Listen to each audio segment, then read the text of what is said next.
নমস্কার বন্ধুরা, আশা করি সকলে খুব ভালো আছেন।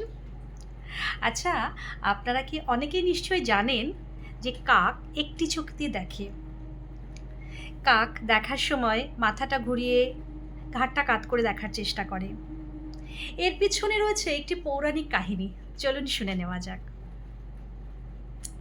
দেবতা ইন্দ্রের পুত্র ছিল জয়ন্ত। সে অস্ত্র এবং শাস্ত্রজ্ঞানে খুব পারদর্শী ছিল। একদিন জয়ন্তের অহংকার হলো সে পুরুষোত্তম শ্রী শ্রী রামের অস্ত্র এবং শাস্ত্রজ্ঞানের পরীক্ষা নেবে। রামের বনবাসকালে একদিন রাম স্ত্রী সীতার কোলে মাথা রেখে যখন বিশ্রাম নিচ্ছিলেন, তখন জয়ন্ত একটি কাকের রূপ ধারণ করে এসে সীতার পায়ে ঠোঁট দিয়ে ঠোক্কর দিয়ে রক্ত বের করে দেয়। একটি কাকের এমন নিষ্ঠুর আচরণে রামচন্দ্র ভীষণ ক্রোধান্বিত হলেন এবং কাকটির উদ্দেশ্যে একটি বাণ নিক্ষেপ করলেন। তখন এই বাণটি থেকে নিজেকে বাঁচানোর জন্য জয়ন্ত তার শাস্ত্রজ্ঞান দিয়ে নিজেকে বাঁচাতে চেষ্টা করল। যখন সে সেটা করতে পারল না, তখন সে দেবলোকে ছুটে পালালো এবং সেখানে গিয়ে সকল দেবতাদের উদ্দেশ্যে প্রার্থনা করলো যে আপনারা আমাকে বাঁচান।